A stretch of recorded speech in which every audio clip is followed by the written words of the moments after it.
Why your business will fail if you don't believe in it. Hey, welcome to another episode with Ash from ashparsa.com, helping you build your ideal lifestyle business and become financially free. So today I want to talk about why it's important to believe in what you do. It almost sounds like a no-brainer, but it is the most important fundamental thing that most people get wrong, and really I think is the key reason why a lot of businesses fail, including myself. I've launched 3 different businesses, and I think the number one problem when I look back and analyze why didn't I get to the success that I desired is that I didn't believe in them fully.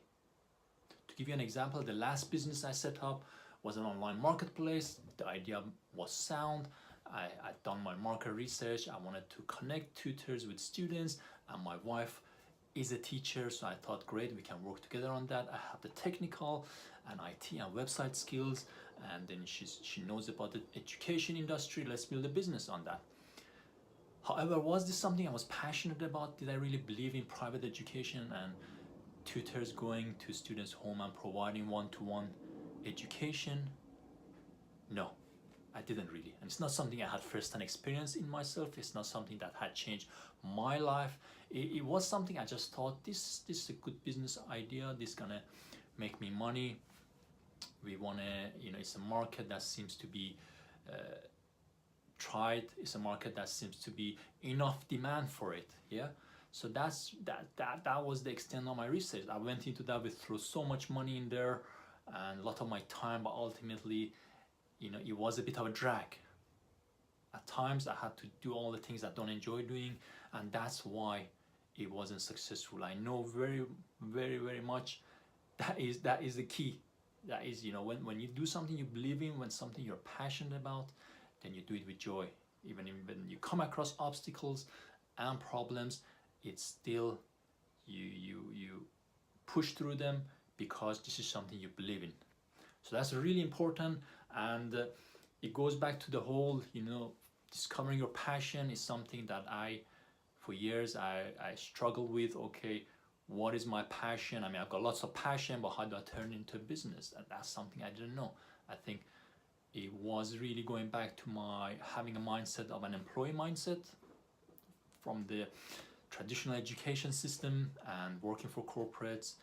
I looked at things very logically and rationally, and for business to look like a proper business, I thought, it has to have certain attributes, certain qualities that wasn't really connected with who I am.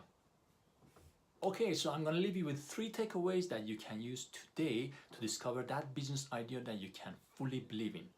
I mean, I only talk about lifestyle businesses. That means businesses that are aligned with who you are. So it's very much geared towards that. So what are those 3 things? First of all, if you talk about this business idea, will this get you excited about it? Do you sound excited when you talk about it? Can you tell me what you want to do, what your business idea is in 1 sentence, and then also when you say it, sound really excited. And you don't need to sound excited. When you say it, you come alive because it's something you care about. It's something that matters to you. Yeah, so that's number 1. Number 2 is, do you have first-hand experience of this? Can you share your experience and relate that to the problem you're solving? Because all businesses are about solving a problem. It's not about you, it's about your customer. It's about how you can solve their problem or have an answer to the question they have. If you can share your experience, that intellectual property you have in here, which normally maybe you're not paying enough attention to, all the life experience you have, all the things you achieved at the work, the expertise, the knowledge, the things you do that really you're passionate about, which of those you can share with your target audience that's going to help them in their journey. So think where you were 2 years ago, think what you learned, how that's moved you forward, and how you can now help people that are a few steps behind you.